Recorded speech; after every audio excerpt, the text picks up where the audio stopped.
وعلى آلك وأصحابك يا حبيب الله الصلاة والسلام عليك يا نبي الله وعلى آلك وأصحابك يا نور الله نويت سنة الاعتکاف. پیارے اور محترم اسلامی بھائیوں، جب بھی مسجد میں داخل ہوں اعتکاف کی نیت ضرور کر لیا کریں. یاد رکھیے کہ جب تک مسجد میں اعتکاف کی نیت کے بغیر بیٹھے رہیں گے تو ہمیں ثواب نہیں ملے گا. فتاوی شامی میں صاحب فتاوی شامی آپ ارشاد فرماتے ہیں کہ جب کوئی شخص مسجد میں اعتکاف کی نیت کر کے بیٹھتا ہے تو اللہ تبارک و تعالی اس کے نامہ اعمال میں ہر سانس کے بدلے میں نیکیاں درج فرماتا رہتا ہے. اور اعتکاف کی نیت عربی زبان میں نویت سنت الاعتکاف اور اردو زبان میں میں سنت اعتکاف کی نیت کرتا ہوں. اس کے علاوہ کسی بھی زبان میں کی جا سکتی ہے. نبی مکرم شفیع معظم صلی اللہ تعالی علیہ وآلہ وسلم کی ذات اقدس پر درود پاک پڑھنے کے بے شمار فضائل، بے شمار برکات احادیث کتب میں وارد ہیں. چنانچہ نبی مکرم شفیع معظم صلی اللہ تعالی علیہ وآلہ وسلم نے ارشاد فرمایا کہ جب کوئی میرا امتی محبت کے ساتھ، شوق کے ساتھ مجھ پر 100 مرتبہ درود پاک پڑھے گا، روزانہ اس 100 مرتبہ درود پاک پڑھنے کو اپنا معمول بنا لے، تو اللہ تبارک و تعالی اس کی دونوں آنکھوں کے درمیان لکھ دے گا کہ یہ بندہ نفاق اور جہنم کی آگ سے آزاد ہے. پھر ارشاد فرمایا کہ جو شخص جمعے کے دن 200 مرتبہ درود پاک پڑھے تو اللہ تبارک و تعالی اس پڑھنے والے کے 200 سالوں کے گناہوں کو معاف فرما دے گا. تو اسی لیے پیارے اور محترم اسلامی بھائیوں، اٹھتے بیٹھتے چلتے پھرتے کام کاج کرتے ہوئے نبی پاک صلی اللہ تعالی علیہ وآلہ وسلم کی ذات عظیم پر درود پاک پڑھتے رہا کیجیے. درود پاک پڑھنا دنیاوی اعتبار سے بھی انتہائی اہمیت کا حامل اور اخروی اعتبار سے بھی انتہائی اہمیت کا حامل ہے. درود پاک پڑھیں گے اللہ تبارک و تعالیٰ کی رحمتیں نازل ہوں گی. اور فرمایا جس شخص پر رب کی رحمت نازل ہو جائے، فرمایا وہ شخص مصیبتوں سے بھی دور ہو جاتا ہے، آفتوں سے بھی دور ہو جاتا ہے، بیماریوں سے بھی دور ہو جاتا ہے. جب تک رحمت نے اس شخص کو گھیرے ہوئے وہ رحمت رہتی ہے، وہ اس وقت تک ہر قسم کی آفتوں اور بلاؤں سے، آزمائشوں سے، مصیبتوں سے، تکلیفوں سے، پریشانیوں سے وہ دور رہتا ہے. اس وقت وہ قلبی سکون میں رہتا ہے جس وقت اس شخص کے اوپر رب کی رحمت نازل ہو رہی ہوتی ہے. تو فرمایا کہ وہ رب کی رحمت حاصل کرنے کا ایک ذریعہ درود پاک بھی ہے کہ اگر ہم سرکار کی ذات پر درود پاک پڑھیں گے تو اللہ تبارک و تعالی کی رحمتیں نازل ہوں گی اور اللہ تبارک و تعالی کی برکتیں نازل ہوں گی. پھر ارشاد فرمایا جو شخص 1 مرتبہ درود پاک پڑھتا ہے اللہ تبارک و تعالی اس پر 10 مرتبہ اپنی رحمتوں کا نزول فرمائے گا، اس کے 10 گناہوں کو معاف فرمائے گا اور جنت کے اندر اس شخص کے 10 درجات کو بلند فرما دے. صرف 1 مرتبہ درود پاک پڑھا، 10 مرتبہ رحمتیں مل گئیں، 10 گناہوں کی معافی ہو گئی اور جنت میں 10 درجات کی بلندی ہو گئی.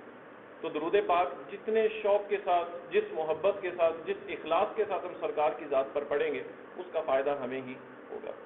تو پیارے اور محترم اسلامی بھائیوں، اسی وجہ سے جو ہے وہ کام کاج کرتے ہوئے، اٹھتے بیٹھتے، سفر کرتے ہوئے، دکان پہ بیٹھے ہوئے فضول باتیں کرنے کی بجائے سرکار کی ذات پر درود پاک پڑھ لیں تو اس کا فائدہ ہمیں بہت زیادہ مل جائے گا. ایک مرتبہ مل کر بلند آواز سے درود پاک پڑھ لیجیے. اللہم صلی وسلم وبارک علی سیدنا و مولانا محمد وعلی آل سیدنا و مولانا محمد وبارک وسلم. قرآن مجید فرقان حمید میں اللہ تبارک و تعالی نے ارشاد فرمایا وَلَقَدْ وَصَّيْنَا الَّذِينَ أُوتُوا الْكِتَابَ مِنْ قَبْلِكُمْ وَإِيَّاكُمْ أَنِ اتَّقُوا اللَّهَ. فرمایا کہ ہم نے وصیت کر دی، تاکید کر دی جو تم سے پہلے تھے ان کو بھی اور تمہیں بھی ہم تاکید کر رہے ہیں ان اتقوا اللہ، کہ اللہ سے ڈرو، اللہ کا خوف اپنے دل میں پیدا کرو، اللہ تبارک و تعالیٰ کی خشیت اپنے دل میں پیدا کرو. اسی طرح ایک اور قرآن پاک کی آیت سورۃ الاحزاب میں اللہ پاک ارشاد فرماتا ہے یا ایھا الذین آمنوا اتقوا اللہ وقولوا قولا سدیدا، اے ایمان والو اللہ سے ڈرو اور سیدھی بات کرو جس بات کے کرنے کا تمہیں شریعت حکم دیتی ہے۔ ایک اور آیت مبارکہ میں اللہ پاک ارشاد فرماتا ہے فلا تخشوہم واخشونی، اور مجھ سے ڈرو اور کسی اور سے نہ ڈرو۔ ان تمام آیات کا اگر ہم نچوڑ نکالیں تو وہ یہی اسی بات کی طرف ہمیں تاکیداً ارشاد فرمایا جا رہا ہے کہ اگر خوف پیدا کرنا ہے، اگر ڈر پیدا کرنا ہے اپنے دل کے اندر، اپنے سینے کے اندر، تو وہ ذات صرف رب کی ذات ہونی چاہیے۔ خوف اور خشیت اگر دل میں پیدا ہو تو وہ صرف رب کی ذات کا ہو، کیونکہ اللہ تبارک و تعالیٰ نے تاکیداً قرآن میں ارشاد فرمایا وَلَقَدْ وَصَّيْنَا الَّذِينَ، ہم تمہیں تاکیداً حکم دیتے ہیں، تاکیداً تمہیں وصیت کرتے ہیں کہ اگر خوف پیدا کرنا ہے تو کسی اور کی ذات کا نہیں کرنا، مجھ خدا کی ذات کا اپنے سینوں میں خوف پیدا کرو۔ سیدنا ابو بکر صدیق رضی اللہ تعالی عنہ، آپ ایک مرتبہ جو ہے وہ باغ میں لیٹے ہوئے تو آپ کی آنکھوں سے اشک رواں ہو گئے۔ ساتھیوں نے پوچھا یا امیر المؤمنین کیا ہوا آپ کو؟ تو آپ نے کہا میری نظر جو ہے وہ سامنے درخت کی ٹہنی پہ بیٹھی چڑیا کی طرف چلی گئی کہ چڑیا ایک ٹہنی سے اڑتی ہے دوسری ٹہنی پہ چلی جاتی، دوسری ٹہنی سے اڑتی ہے کسی اور ٹہنی پہ چلی جاتی، جہاں اس کے جانے کا دل کرتا ہے وہاں جا رہی ہے، وہ بے خوف ہے، اسے کسی چیز کا خوف نہیں، اسے کسی چیز کا ڈر نہیں۔ فرمایا ہم انسان جو ہے ہمیں اللہ تبارک و تعالیٰ کا خوف بھی ہے، ہمیں رب کی ذات کا ڈر بھی ہے۔ آپ فرماتے ہیں کہ کاش میں دنیا میں پیدا ہی نہ ہوا ہوتا، کاش میری ماں نے مجھ کو نہ جنا ہوتا، کاش میں درخت ہو گیا ہوتا، کوئی پتا ہو گیا ہوتا، کوئی سبزہ ہو گیا ہوتا کہ مجھے جانور کھا جاتے۔ کیوں؟ کہ اللہ تبارک و تعالیٰ کے خوف کی وجہ سے، رب کی خشیت کی وجہ سے، کہ کل بروز قیامت رب کے سامنے حاضر ہونا ہے، کس منہ سے حاضر ہوں گے، کون سے اعمال لے کر حاضر ہوں گے، کیا منہ دکھائیں گے اپنے رب کو کہ اللہ تبارک و تعالیٰ نے ہمیں کتنی نعمتوں سے نوازا، ہم نے اس کی نعمتوں کا کتنا شکر ادا کیا۔ رب نے دیکھنے کی نعمت نوازی، ہم نے اس نعمت کا کتنا شکر ادا کیا۔ رب نے سننے کی سماعت کی نعمت سے ہمیں نوازا، ہم نے اس کا کتنا حق ادا کیا۔ حق بھی ادا کرنا ہے اور شکر بھی ادا کرنا ہے۔ آپ فرماتے ہیں کاش میں اس دنیا میں پیدا نہ ہوا ہوتا، کاش میں کوئی جانور ہوتا، میں کوئی درخت ہوتا، میں کوئی سبزہ ہوتا، مجھے جانوروں نے کھا لیا ہوتا، کل بروز قیامت رب کے حضور حاضر ہو کے اپنے اعمال نامے کا حساب نہ دینا پڑتا۔ آپ فرماتے ہیں کہ رب کے خوف اور رب کی خشیت کی وجہ سے مجھے بار بار جو ہے یہ خیال آتا ہے کہ چڑیا دیکھو کس قدر آسانی کے ساتھ، کس قدر بے خوف و خطر، جہاں اس کا دل چاہتا ہے وہ اڑ جاتی ہے، اسے کل کا کوئی فکر نہیں ہے، اسے کل کی کوئی پریشانی نہیں ہے، اس نے کسی چیز کا حساب نہیں دینا، اس نے کسی لمحے کا حساب نہیں دینا۔ لیکن انسان ایک ایسی ذات ہے کہ جسے رب کے حضور حاضر ہو کر ایک ایک لمحے کا حساب دینا ہوگا۔ فرمایا تب تک کل بروز قیامت انسان قدم نہ ہلا سکے گا جب تک وہ اپنے 5 چیزوں کا حساب نہ دے دے۔ اس میں یہ چیزیں بھی آتی ہیں کہ مال کہاں سے کمایا، کہاں خرچ کیا، ہم نے تمہیں زندگی عطا کی، ہم نے تمہیں جوانی عطا کی، تم نے اس جوانی کو کن کاموں میں صرف کیا، ہم نے تمہیں زندگی کی نعمتیں عطا فرما دی، ان نعمتوں کا شکر تم نے کیسے ادا کیا، ان نعمتوں کو کیسے تم نے صرف کیا۔ آنکھ کی نعمت عطا فرمائی، آنکھ کی نعمت سے کیا دیکھا تم نے، حلال چیزیں دیکھی یا حرام چیزیں دیکھی ہیں۔ کانوں کی نعمت تمہیں عطا فرمائی، سننے کی حلال چیزیں سنتے رہے یا حرام چیزیں سنتے رہے۔ ہاتھوں کی نعمت عطا فرمائی تمہیں پکڑنے کے لیے، رب کی طرف سے سوال ہوگا بتا تجھے یہ نعمت عطا فرمائی، تو نے حلال چیزیں پکڑی ہیں یا حرام کی طرف ان ہاتھوں کو لے کے گیا۔ قدم چلنے کی نعمت سے رب کائنات نے نوازا، پوچھا جائے گا کہ بتا اس قدم کے ساتھ تو حلال کی طرف جاتا تھا یا حرام کی طرف چلا جاتا تھا۔ ارے انسان تو بولنے سے قاصر ہے، یہ اعضاء، ان اعضاء کو رب کائنات قیامت والے دن زبان عطا فرما دے گا، یہ اعضاء خود بولیں گے، ہاتھ کہے گا کہ مولا تو نے نعمت سے نوازا، جانا حلال کی طرف چاہیے تھا لیکن یہ بندہ حرام کی طرف جا رہا تھا۔ آنکھ زبان کے ساتھ بولے گی کہ مولا تو نے اس نعمت سے اس شخص کو نوازا، اس شخص نے حلال دیکھنے کی بجائے حرام دیکھتا رہا۔ قدم بولیں گے کہ مولا تو نے اس نعمت سے اس شخص کو نوازا، یہ حلال کی طرف نہیں گیا، یہ حرام کی طرف ان قدموں کو اٹھا کے جاتا رہا۔ انسان تو بولے یا نہ بولے، انسان کے جسم کا ہر حصہ بولے گا کہ جہاں جہاں اس نے اس حصے کو صرف کیا وہ حصہ خود بولے گا۔ تو اسی وجہ سے رب کائنات نے ارشاد فرمایا یا ایھا الذین آمنوا اتقوا اللہ وقولوا قولا سدیدا، اے ایمان والو اللہ کی ذات سے ڈرو، رب کا خوف اپنے سینوں میں پیدا کرو، کیونکہ جب رب کا خوف سینے میں پیدا ہو جائے گا ہماری نماز بھی درست ہو جائے گی۔ رب کا خوف سینے میں پیدا ہو جائے گا، ہماری زندگی کا ہر سینہ جو ہے، ہماری زندگی کا ہر زینہ، اس کے جتنے بھی سمتیں ہیں وہ ساری کی ساری درست ہو جائیں گی۔ ہمارا کاروبار کرنا رب کے خوف کی وجہ سے درست ہو جائے گا، ہماری زبان درست بولے گی، ہماری زبان اگر رب کا خوف سینے میں ہوا جھوٹ نکل جائے گا، اگر رب کی ذات کا خوف سینے میں ہوا تو سود کا معاملہ نکل جائے گا، اگر رب کی ذات کا خوف ہمارے سینوں میں ہوا امانتوں میں خیانت کرنا نکل جائے گا، اگر رب کی ذات کا خوف ہمارے سینوں میں ہوا خدا کی عزت و جلال کی قسم نمازیں قضا ہونا ختم ہو جائیں گی، اگر رب کی ذات کا خوف سینے میں ہوا یقین کیجئے گھر سے نکلیں گے اور واپس گھر آتے وقت ہمارے سینوں میں رب کا خوف ہونا چاہیے، تو پھر دیکھیے آپ کا لمحہ لمحہ نیکیوں میں کس طرح گزرتا ہے۔ اگر رب کی ذات کا خوف سینے میں نہ ہوا تو پھر ہمارے معاملہ دنیا سے اتر کر پھر ایسی طرف نکل جائے گا کہ اقبال نے کہا تھا کہ گر زمانے میں تمہیں زمانہ وہ دکھائے گا کہ جس کی تمہیں مثال ہی نہیں ملے گی۔ تو فرمایا یا ایھا الذین آمنوا اتقوا اللہ وقولوا قولا سدیدا، اللہ تبارک و تعالیٰ کا خوف سینے میں پیدا رکھو۔ نبی کریم صلی اللہ تعالی علیہ وآلہ وسلم نے ارشاد فرمایا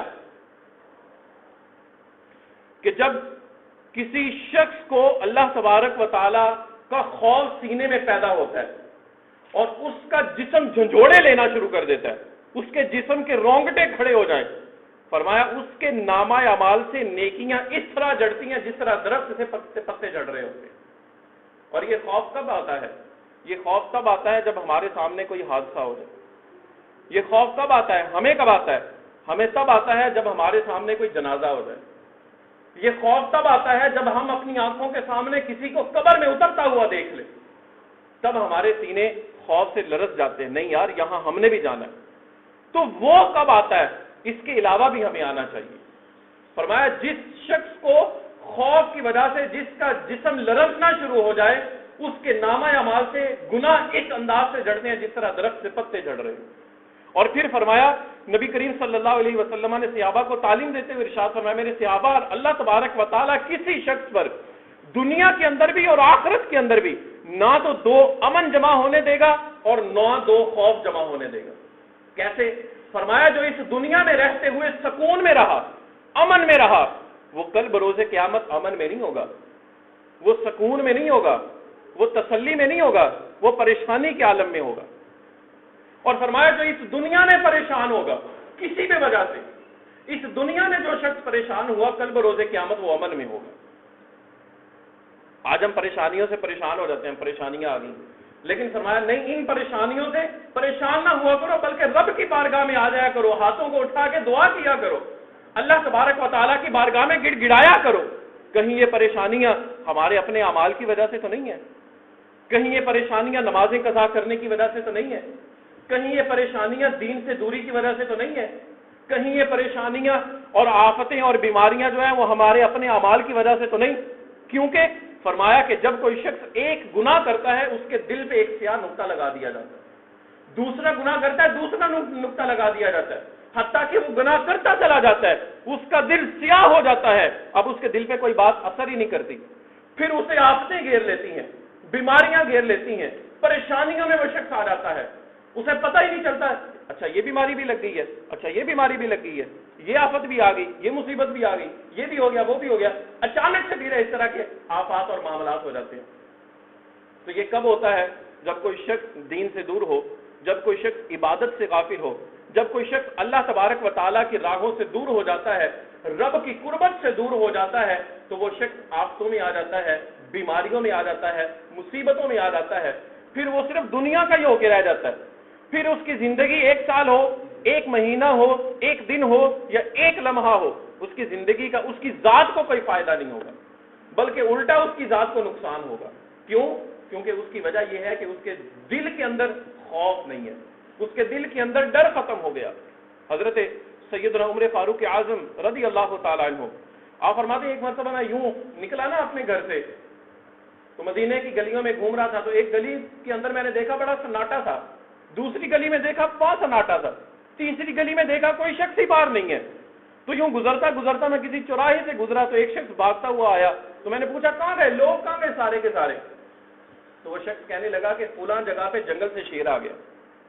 تو سارے لوگ اس سے ڈر کے جو ہے وہ اپنے گھروں میں چھپ گئے۔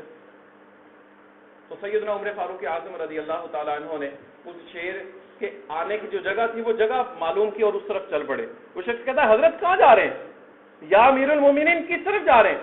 فرمایا شیر کی طرف جا رہا ہوں۔ تو آپ وہاں گئے، شیر نے آپ کو دیکھا، شیر واپس جنگل کی طرف چلا گیا۔ تو لوگ جمع ہو گئے، اس شخص نے پوچھا حضرت معاملہ کیا ہے؟ ہم تو ڈر گئے تھے لیکن آپ بے خوف و خطر شیر کی طرف چل پڑے، اگر خدا نہ خواستہ وہ آپ پر حملہ کر دیتا تو کیا ہوتا؟ فرمایا کہ میں نے اب سرکار مدینہ صلی اللہ تعالی علیہ وآلہ وسلم سے سن رکھا ہے، جو رب کی ذات سے ڈرتا ہے وہ کسی اور سے نہیں ڈرتا، اور جو رب کی ذات سے نہ ڈرے وہ سب سے ڈرتا ہے۔ تو پیارے اور محترم اسلامی بھائیوں، اپنے سینوں کے اندر رب کا خوف پیدا کریں، اپنے سینوں کے اندر رب کا ڈر پیدا کریں، خوف الہی اور خشیت الہی پیدا کریں۔ نبی کریم صلی اللہ تعالی علیہ وآلہ وسلم کی ایک حدیث پاک، صحابہ بیٹھے ہوئے تھے، سیدنا ابوبکر صدیق رضی اللہ تعالیٰ عنہ آپ بھی بیٹھے تھے۔ تو نبی کریم صلی اللہ علیہ وسلم نے صحابہ سے ارشاد فرمایا، صحابہ بتاؤ نا مجھے ابھی کون سی آیت نازل ہوئی؟ تو صحابہ نے کہا یا رسول اللہ ارشاد فرمائیے۔ تو آپ نے آیت کریمہ تلاوت فرمائی، من یعمل سوءا یجزا بہ ولا یجد له من دون اللہ ولیا ولا نصیرا۔ تو سیدنا ابوبکر صدیق رضی اللہ تعالیٰ عنہ نے آیت سنی، آپ نے رونا شروع کر دیا۔ آیت کا ترجمہ یہ ہے کہ جس نے جس طرح کے اعمال کیے ہوں گے وہ ان کا بدلہ پائے گا، جس نے جیسے اعمال کیے ہوں گے وہ ان کا بدلہ پائے گا، اور کل بروز قیامت اللہ تبارک و تعالیٰ کے سوا کسی کو وہ اپنا مددگار نہ پائے گا۔ تو سیدنا ابوبکر صدیق رضی اللہ تعالیٰ عنہ آپ چھما رونا شروع کر دیا۔ سرکار نے ارشاد فرمایا صدیق کیا ہوا؟ کہا یا رسول اللہ کوئی نیکی نہیں ہے، تو جو ہم اعمال کریں گے اسی کا بدلہ پائیں گے، کوئی نیکیاں ہوں گی تو ہم کوئی منہ دکھانے کے قابل ہوں گے نا۔ فرمایا کہ دنیا کے اندر اللہ تبارک و تعالیٰ کی طرف سے عبادت کے بعد جو پریشانیوں کا نزول ہے تو وہ تمہارے لیے باعث راحت ہے، کیوں کہ اللہ تبارک و تعالیٰ دو خوف بھی جمع نہیں کرے گا، دو امن بھی جمع نہیں کرے گا۔ دنیا کے اندر پریشان ہو، کل بروز قیامت امن میں رہو گے، دنیا کے اندر امن میں ہو، کل بروز قیامت پریشانی کے عالم میں رہو گے۔ تو پیارے اور محترم اسلامی بھائیو، رب کا خوف پیدا کیجئے، رب کا خشیت جو ہے اپنے سینوں میں پیدا کیجئے۔ اللہ تبارک و تعالیٰ کا خوف اگر ہمارے سینوں میں پیدا ہو گیا، ہماری زندگی کی سمت درست ہو جائے گی، ہماری نمازیں قضا نہیں ہوں گی، ہماری نمازیں ادا ہونا شروع ہو جائیں گی۔ رب کا خوف سینے میں پیدا ہوا، ہم اپنے گھر والوں کی اچھی تربیت کرنا شروع کر دیں گے۔ رب کا خوف اگر ہمارے سینوں میں پیدا ہو گیا، ہم حلال کی طرف جائیں گے، حرام سے بچ جائیں گے۔ رب کا خوف اگر ہمارے سینوں میں پیدا ہو گیا تو ہماری آنکھوں سے اشک رواں ہو جائیں گے۔ اگر رب کا خوف ہمارے سینوں میں پیدا ہو گیا تو یقین جانیے خدا کی عزت و جلال کی قسم، ہماری زندگی کا ہر لمحہ ایسا گزرے گا جس طرح گزارنے کا حق ہے۔ فرمایا جس کے آنکھ سے مکھی کے سر کے برابر آنسو نکل آیا اللہ تبارک و تعالیٰ کے خوف کی وجہ سے، فرمایا اللہ تبارک و تعالیٰ اس پر جہنم کی آگ کو حرام کر دیتا ہے۔ تو صحابہ اس طرح رویا کرتے تھے، تو سرکار صلی اللہ علیہ وسلم فرماتے کہ رب کے خوف کی وجہ سے اگر رو رہے ہو تو ان آنسوؤں کو اپنے جسم پہ ملو، کیونکہ جہاں جہاں یہ آنسو لگ گئے وہاں جہنم کی آگ حرام ہو جائے گی۔ آج ہمیں رونا ہی نہیں آتا، رب کے خوف کی وجہ سے رونا ہی نہیں آتا، رب کی خشیت کی وجہ سے رونا ہی نہیں آتا۔ اگر ہم اکیلے بیٹھ کے، تنہا بیٹھ کے اپنی ذات پر غور کریں نا، یار میری عمر 30 سال 40 سال 50 60 70 سال ہو گئی، یہ عمر جو ہے اس عمر میں نے کون سے اچھے کام کیے؟ اگر مجھے اسی عمر کا حساب دینا پڑ گیا، مجھے زبانی پوچھا گیا کہ بتا تو اچھے کام کیا لے کے آیا ہے، تو میں کیا جواب دوں گا؟ کیا جواب ہوگا ہمارے پاس کہ مولا میں یہ نئی کام اچھے لے کے آیا ہوں، یہ کام لے کے آیا ہوں، یہ کام لے کے آیا ہوں؟ جب اکیلے بیٹھ کے اس طرح سوچیں گے، پھر اپنی ذات پر غور کریں کہ زندگی کا کوئی پتہ نہیں، نہ ہوا رب کی طرف آ جائیے، اللہ تبارک و تعالیٰ کے خوف کی طرف آ جائیے، توبہ کر لیجئے، اور ایسے لوگوں کی صحبت اختیار کیجئے کہ جو خوف خدا اور خشیت الہی پیدا کرنے والے ہوں، کیونکہ صحبت اثر رکھتی ہے، جیسی صحبت ہوگی انسان ویسا ہی ہو جائے گا، جس طرف جیسے دوست ہوں گے ویسے آپ کی صحبت اور ویسے آپ کا کردار بن جائے گا. اپنی صحبتوں کو درست کیجیے, اپنے ساتھیوں کو درست کیجیے. اللہ تبارک و تعالی ہمیں اپنے سینوں کے اندر اپنا خوف اور اپنا ڈر پیدا فرمانے کی توفیق عطا فرمائے. آمین بجاہ النبی الامین صلی اللہ تعالی علیہ وآلہ وسلم. سنت ادا فرمائے.